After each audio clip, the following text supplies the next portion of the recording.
Grey, I have 3 questions for you. A. Why am I wearing a sailor suit? B. Why are you a cat all of a sudden? C. This review was scheduled to be released before the reboot airs. Why did it take so long to get everything done?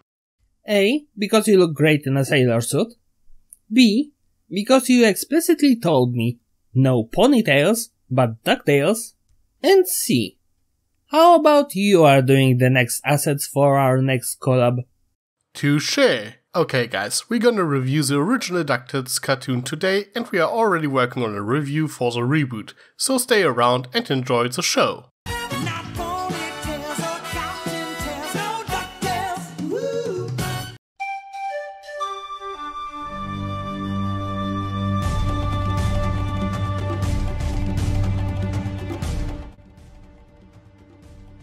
Now that brings back memories. Wow, that was a pretty epic flight. I hope the title card didn't cover too much of it.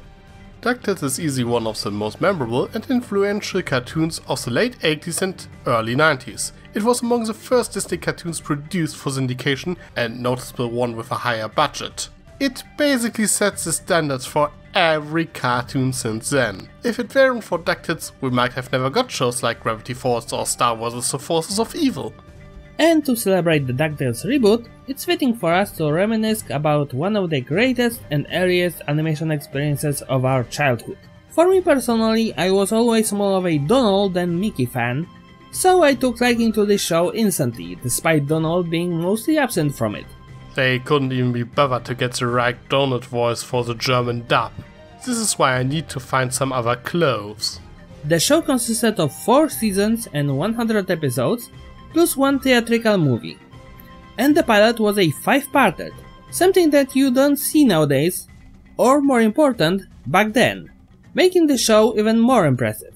But since it would take a lot of time going through all episodes, we decided to focus on said 5-part pilot. Does it hold up or does it only survive on nostalgia?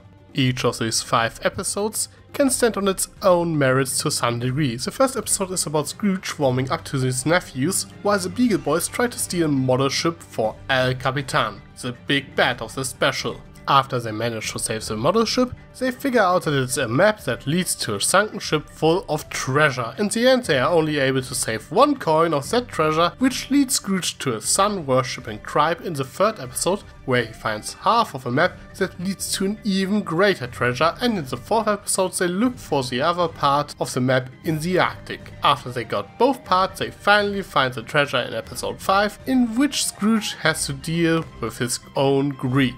So it's more like 5 individual stories that lead into one another rather than one ongoing story thread. The character introduction is pretty solid. We get to see what each character is like by their action rather than having been told or otherwise. Scrooge is the old miser with the heart of gold.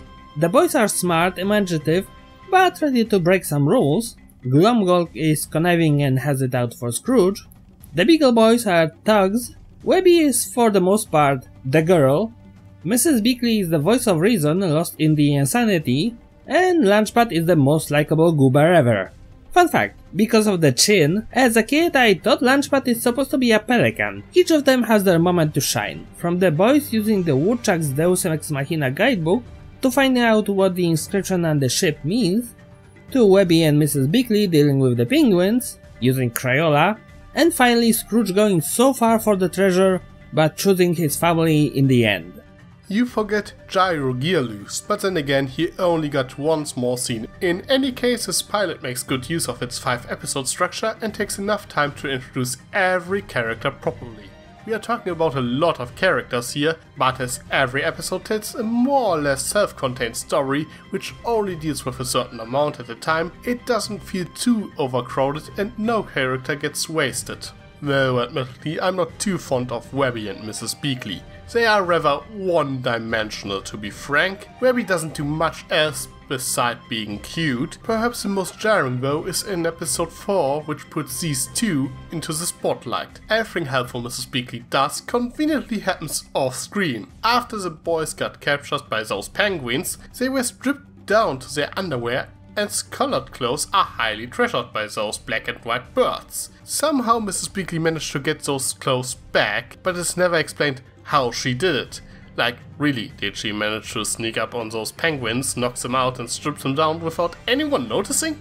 I'd make Star Trek 5 reference, but even I'm not that messed up.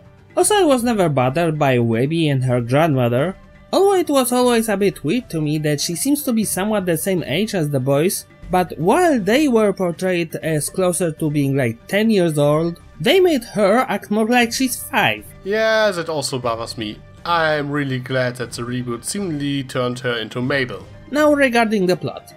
Each episode is pretty much a self-contained story that is also a piece of a greater puzzle. From my own experience, I had each of these recorded on a different tape, and it never actually bothered me that they aren't in order. Frankly, perhaps the most puzzling thing is the existence of this map in general. We are led to believe that the Spanish galleon found the treasure. El Capitan left 2 of his men behind who just happened to own the map which leads to the Sun Temple. We can probably assume that he didn't realize that when he left them behind. I guess I can buy that, but why didn't El Capitan know where to find his sunken ship? Who made the model ship that leads back to it? I'm not even tackling the question how he was able to survive for hundreds of years. The model ship was also an overly complicated map. With a bit suspension of disbelief, I can buy the coordinates thing, but flipping the ship at the right place to identify a cave entry is a bit of a stretch. If you consider it more puzzling than fixing a ship using the gold, then sure. Then again, one of the charms of the 80s was that the logic was pretty much an afterthought, if the story was exciting and engaging, and seeing them rebuild a ship and set sail was pretty epic on its own way. It's probably better not to question how they repaired a ship with gold. Not to mention you could see a bit of a darker side of cartoons, like them getting imprisoned by penguins, who I believe we never get to see again in the show, and honestly no wonder. Or the ticking clock in the last part, not to mention freaking skeletons and boiling gold. 80s cartoons were intense. I mean, they even had actual guns. Something we haven't seen past the 90s until Cecil Turtle put one on Bugs Bunny. I'm still not entirely sure why any ancient civilization would bother to install a self-destruct mechanism into their temple, but then again, if we go down that rabbit hole, I would probably end up questioning most of Indiana Jones style traps. Anyway, perhaps one of the most mind-boggling things is that gold fever in the last episode of this pilot. It comes out of nowhere and seems more like some sort of disease that makes little to no sense. But it was seemingly so creative that Peter Jackson stole this plot point for the third Hobbit movie. But while this gold fever is somewhat ridiculous, I like where this episode is going with it. It confronts Scrooge with his worst character trait, his own greed, and he has to jump over his own shadow to save his life and values his family much more afterwards. Of course, he still stays a greedy bastard. It's what makes Scrooge McDuck after all. But I like the inner struggle he was going through. True, but I just love the clock sequences. We see it turning each time a door is opened, and at first we don't know what is going to happen, as it becomes more and more ominous. And by the end, we know that whenever the dial turns, it cannot be good. This is visual storytelling at its finest. Now, regarding the question, why don't they just come back and dig up the gold? Honestly, I have no idea. It would be an enormous task, but on the other hand, it could be easily accomplished with Scrooge's resources. Probably no real reason, we simply need a conclusion, but considering how much gold we are talking about, I could imagine that it would end up deflating the value of gold. True, but considering that in the real world we have millions of dollars in lost gold and treasure, it might not be that big of a problem. Besides, he might just use it to fill a bigger pool just to swim in it. Personally, I like to think that he either did go and excavate it off screen, or it was too dangerous because of the active volcano. I guess that's possible. Now we could of course talk an hour about how the third episode portrays his native tribe, but I guess we might as well wrap things up here. These 5 episodes do a great job setting up one of the most beloved cartoons of all time, and while some plot points are poorly explained or rely too much on convenient coincidences to move the plot along, it still has a timeless charm to it. The adventure scenes are generally exciting, most jokes work, and in the end it still shows that family is much more important than any treasure. Maybe it's a bit cheesy, but I think it holds up rather well. I couldn't agree more. This show is about two things: family and adventure. Something that has been really showing up in the recent Disney shows, which makes it a logical choice to revive it and modernize it. It seems to be perfect timing as well. The original set the stage for even more characters and their own stories, like Gizmo Duck, Larchpad, and it even spawned a spin-off show that I'm really excited if they decide to bring it back as well. I mean, they own Marvel now, so they can do a full-on crossover between Darkwing Duck and the Avengers, just like they did with Phineas and Ferb. Only if it turns out that Howard the Duck is actually from Ducksburg. We're joking, but it could actually happen.